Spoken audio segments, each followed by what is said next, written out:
There comes a moment in every life when the soul grows quieter than the mind. A moment when holding on hurts more than releasing, and keeping someone close begins to suffocate who we were meant to become. Letting go is rarely an act of rejection. It is a mysterious inner movement of the spirit. We do not release someone because we lost love. We let go because we finally remember who we are. When a bond has served its purpose, the soul whispers for distance. And as we obey this whisper, something profound happens. We are not losing a person. We are returning to ourselves. When you finally choose to let someone go, it is tempting to believe you are losing them. Yet what you are truly losing is the version of yourself that clung to them out of fear, habit, or loneliness. Letting go is not abandonment. It is an act of individuation, a journey into becoming who you were meant to be before you began molding yourself to fit another's expectation. The soul knows when a relationship has run its course, long before the mind is ready to accept it. You may feel a subtle discomfort, a quiet realization that you have been compromising your truth, shrinking your spirit, and sacrificing your inner voice to maintain a bond that once brought you joy. That discomfort is the psyche whispering that your evolution requires distance. We often stay attached because we confuse connection with dependency. We assume that loyalty means endurance, even when the relationship no longer nurtures our growth. Yet loyalty to others can become disloyalty to ourselves. What we call holding on sometimes becomes resistance to our own progress. There is a certain kind of love that binds and another that liberates. When you decide to let someone go, you are choosing liberation, not only for them but for yourself. You are saying, I no longer need to sacrifice my becoming to keep this connection alive. Individuation is the path of returning to the self, the inner essence that seeks full expression, but it cannot emerge while we are trying to be who someone else expects us to be. Many people are afraid to be alone, not because solitude is painful, but because solitude exposes who we are without distraction. When you release a person you once leaned on, you are forced to stand, to breathe without their identity overshadowing yours, to feel the contours of your own existence again. In that moment, you begin to see your own potential, your forgotten desire, and the dreams you silenced while trying to preserve harmony. Letting go is not a sudden act but a gradual inner shift. You stop explaining yourself. You stop justifying why you need space. You stop craving validation. Your energy begins retreating from what no longer matches the rhythm of your growth. The heart loosens its grip, not because it stopped caring, but because it has finally learned what love without dependency feels like. This is where spiritual maturity begins. You do not release someone as a rebellion against love, but as a deeper loyalty to truth. There is a misconception that letting go means you never loved enough. In truth, letting go often means you loved so deeply that you can no longer accept a version of love that requires you to disappear.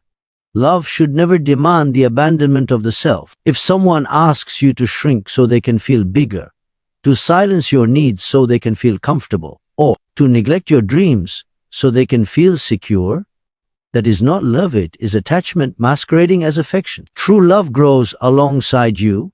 It does not compete, restrict, or confine. It celebrates your evolution, even if that evolution leads you away. When you choose to let go, you are refusing to betray your soul. You are declaring that your peace, your authenticity, your spiritual direction matters. And that declaration is the foundation of inner freedom. Some relationships are not meant to stay for a lifetime. They are meant to awaken you, break parts of you open, illuminate what you still need to heal, and then step aside.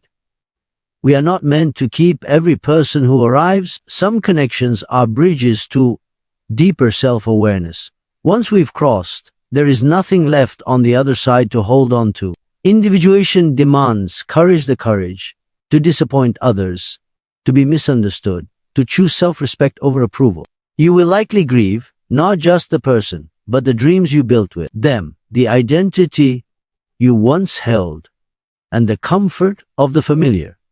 Yet this grief is sacred. It is the death of the false self, the version of you sustained by need, fear, and longing. And when that part dies, what remains is the beginning of your true life. Letting go is the soul's way of preparing you to meet yourself. It is the moment the heart stops begging for love and starts becoming love. When you let someone go, the world does not suddenly feel lighter. In fact, the opposite often happens. The mind becomes restless, the heart begins to ache, and emotions you thought were buried long ago start rising to the surface. Part of you wonders whether the decision was wrong simply because it hurts. Yet pain is not a sign of mistake, it is a sign of truth awakening. What you feel after releasing someone is not punishment, it is the shadow being revealed. The shadow is all that you have ignored, suppressed, or denied within yourself while clinging to a relationship that no longer supported your growth. For as long as we stay attached, we distract ourselves from what is broken inside. We use the presence of another person to avoid meeting our own unresolved fears, our insecurities, our loneliness, and our unmet needs. To hold on is often easier than facing ourselves. So, when you finally let someone go, the mask falls. The parts of yourself you hid, even from your own awareness, begin to surface because there is no longer someone else to hide behind. You are left alone with your inner world, and that world can feel unfamiliar, unstable, even frightening. But this discomfort is sacred. It means the psyche is showing you what has been wounded, what needs healing, and what must be integrated. The emotions that rise after separation are not random. They are messages.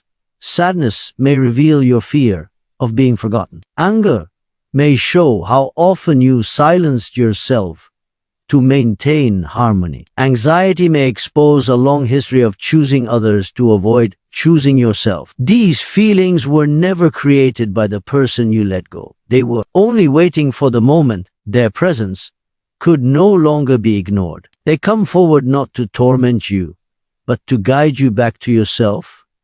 The relationship may have ended, but the lesson remains. And that lesson is yours alone to learn. The shadow is not your enemy. It is the gatekeeper to your deeper wholeness. You cannot grow while rejecting parts of yourself that are wounded, insecure, or afraid. Those aspects are not obstacles. They are invitations. When you feel abandoned, the invitation is to discover where you have abandoned yourself. When you feel unloved, the invitation is to see how you have withheld love from your own being. When you feel unseen, the invitation is to examine how you have neglected your truth, your needs, your voice. In this way, letting someone go is one of the most profound spiritual acts because it forced you to face the parts of yourself you once hoped someone else would heal for you. Most people avoid this inner confrontation. They quickly seek a replacement, a new distraction, another person to fill the silence they fear. But silence is where transformation begins. The emptiness you feel after letting someone go is not a void, it is a space being cleared for truth. That space is necessary for your spirit to reorganize itself, to reorient toward authenticity instead of dependency. Only when you resist filling that space too soon can you meet the deeper layers of your own psyche. Only then can you begin to understand what within you kept accepting less than you deserved or kept clinging to something that hurt more than it nurtured. This inner meeting is not gentle, but it is liberating. The shadow does not show you who you should become, it shows you what has been blocking who you already are. Every pain that emerges is a doorway. Every fear that surfaces is an unhealed memory asking for your attention. Every longing points to a part of you that has been neglected. And as you begin to tend to those parts, you no longer feel desperate for someone else to complete you. You begin to see that your worth was never dependent on whether someone stayed. You start recognizing that what truly matters is not who walked away, but what they revealed within you. To let go is to say yes to this inner revelation. It is to allow the truth to rise, even when that truth shakes you. It is the courage to feel instead of escape, to witness your own wounds instead of blaming others for causing them. And in that witnessing, you begin to heal. The shadow, once integrated, loses its power to rule your life unconsciously. You gain clarity, strength, and a deeper sense of self-respect. What once felt like loss becomes initiation. What once felt like abandonment becomes awakening. And what once felt like emptiness becomes space for your spirit to expand. Letting go does not free from another person. It frees you from what within you depended on them. When a relationship ends or a person drifts out of your life, it is natural to believe something has been taken from you. You might feel as though part of your heart has been cut away, as if time has been wasted, as if love has left you with nothing but memories and pain. Yet the soul does not operate under the same laws as the mind. The mind sees loss, but the soul sees transformation. Nothing that was once meaningful ever truly disappears. Its form changes, its function evolves, and its energy shifts from being shared outwardly to being reclaimed inwardly. A relationship does not end because it has no value, it ends because its value has been delivered. When you let someone go, the story you shared does not dissolve. It becomes a kind of spiritual compost from which wisdom grows. The tenderness you once expressed, the patience you practiced, the boundaries you learned to set, the self-worth you discovered through conflict, these do not vanish with the person. They become part of your inner structure. They shape your maturity. They refine your perception of who you are and what you deserve. Nothing is lost. It is simply integrated. And once integrated, it begins serving you in a new way. There are relationships that teach love, and there are relationships that teach self-love. There are relationships that bring joy, and there are relationships that bring awareness. Some connections fill you with comfort, and some expose the parts of you that need healing. Even the most painful bonds leave behind gifts, though they may be invisible at first. When the heart is hurting, it struggles to recognize that pain can be a sculptor, carving out space within you for deeper understanding. Often we are shaped more by what challenges us than by what soothes us. When you look back at someone who is no longer in your life, you may realize they held a mirror to your soul. Through them, you saw your strengths and your insecurities. You learned how much you could give and how easily you could abandon yourself. You learned what you longed for and also what you could no longer tolerate. In this way, even difficult relationships become spiritual teachers. They do not arrive to stay, they arrive to reveal. And once their lesson is delivered, the soul moves on. It can feel confusing to sense that the bond still exists energetically, even after the person is gone. You might still feel connected, still remember them with intensity, still hold emotions that seem too alive to belong to the past. This does not mean you should return, nor that you made a mistake by letting go. It means the transformation is still unfolding.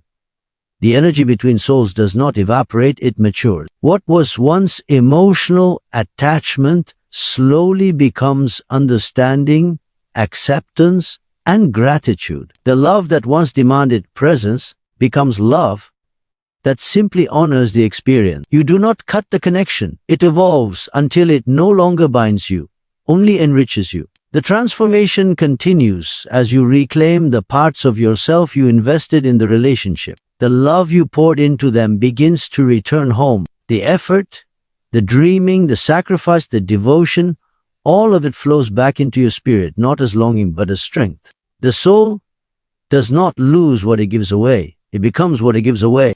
And what was once shared outwardly now becomes inner wisdom, self-respect, and emotional intelligence. You may find yourself more discerning, more patient, more aligned with truth. You may feel you can love more honestly, set boundaries more confidently, and recognize connection more intuitively. This is the transformation at work.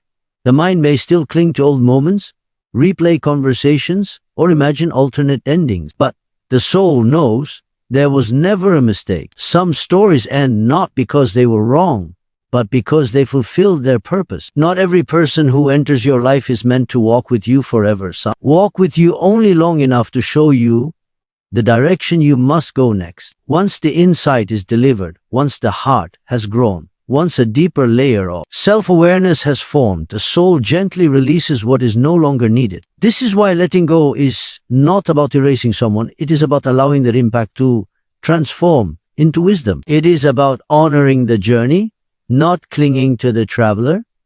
The deeper truth is simple. You do not lose people. You outgrow the ways they were meant to shape you. When you choose to let someone go, the decision is often misunderstood. People assume you have grown cold, become indifferent, or stop caring. Yet in truth, letting go is not a rejection of love. It is a deeper responsibility toward love. There comes a point where clinging to someone no longer comes from affection, but from fear. The fear of being alone, the fear of losing identity, the fear of not being needed. Many relationships thrive not because they are healthy, but because both people depend on each other to escape themselves. This dependency feels comforting, but it suffocates the soul. Freedom then becomes a spiritual responsibility. To let go is to refuse to imprison love with need and refuse to imprison yourself with attachment. Freedom is not the absence of connection. It is connection without chains. When two people rely on each other to avoid their own emptiness or insecurities, the bond becomes a cage. They may stay together physically, but spiritually, they stop growing. When you choose to let someone go, you are choosing growth for both sides, even if the other person cannot yet see it. You are saying, I will not hold you hostage to my pain, and I will not allow you to hold me hostage to yours. This refusal is an act of integrity. It honors love by refusing to deform it into dependency. Most people confuse attachment with devotion.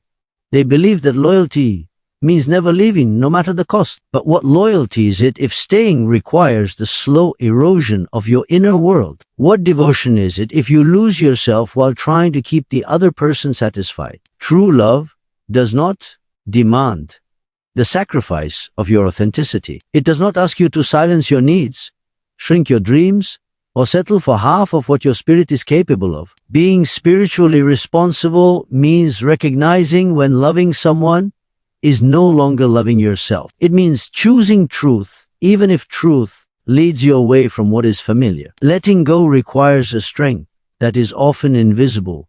It does not loudly announce itself or celebrate its bravery. It is quiet, steady, and often filled with grief.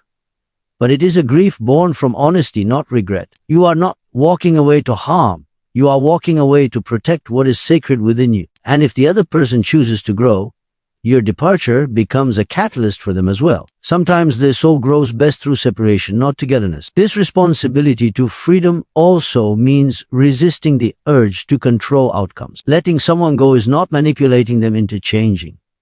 It is accepting that their journey is theirs, not yours to direct. It is honoring their right to be who they are at their current state of development, even if who they are no longer aligns with your path. And it is honoring your own right to move toward what nurtures your spirit. This mutual respect is the highest expression of love because it allows each person to become what they are meant to become without coercion or sacrifice. There is a purity in freeing yourself from need. When you no longer seek someone to complete you, you begin to experience love without desperation. You stop trying to extract worth from relationships. You stop measuring your value by who chooses to stay. Instead, you bring yourself fully into connection, not because you lack something, but because you wish to share something. Freedom transforms love from a need to a gift. Only when you can stand alone can you truly choose another, not out of fear, but out of wholeness. And this wholeness does not make you distant. It makes you capable of deeper intimacy because you are no longer afraid of losing someone. You no longer cling. You no longer manipulate, perform, or negotiate your truth for closeness. You simply show up as you are. This is the kind of love that grows, not traps. This is the kind of love that liberates rather than consumes. You become able to say, I want you in my life, but not at the cost of myself. And if the connection cannot flourish within that truth, then letting go becomes the most loving thing you can do. To live spiritually is to let love breathe, to let relationships evolve, and to let yourself grow beyond attachment. Letting go, then, is not abandonment. It is honoring love enough to refuse to imprison it. When someone leaves your life, it can feel as though love has betrayed you. The heart clings to what it once cherished, and the mind replays every moment trying to understand how something so meaningful could fade. Yet what we call loss is often preparation. By releasing what cannot grow with us, we create space for what can. Only through detachment do we learn what authentic love really is. As long as we are bound by need, fear, or old wounds, love cannot reveal its true nature. True love begins after detachment, because only then do we love with clarity instead of desperation. Most people believe they will feel complete when the right person appears, but the truth is reversed. The right person can only be recognized when you already feel complete. As long as we look to others to fill our emptiness, we mistake attachment for love. We cling to comfort rather than connection, to familiarity rather than truth. Only when we let go of what was never real do we become capable of welcoming what is. You cannot receive a love that honors you if you are still holding on to a love that diminishes you. You cannot meet someone who sees you if you are still hoping someone else might one day notice your worth. Letting go reveals the difference between longing and love. Longing says, I need you to feel whole. Love says, I want to share my wholeness with you. Longing fears separation. Love respects it. Longing grasps tightly. Love allows space. When your spirit is rooted in need, you will try to possess another person or let them possess you. You will compromise truth in exchange for closeness. You will accept pain in exchange for belonging. But when the soul evolves, it refuses to participate in a love that requires self-sacrifice. It refuses to hand over identity in exchange for reassurance. This refusal is the beginning of genuine love. Authentic love cannot grow in the soil of dependency. It requires oxygen, honesty, and individuality.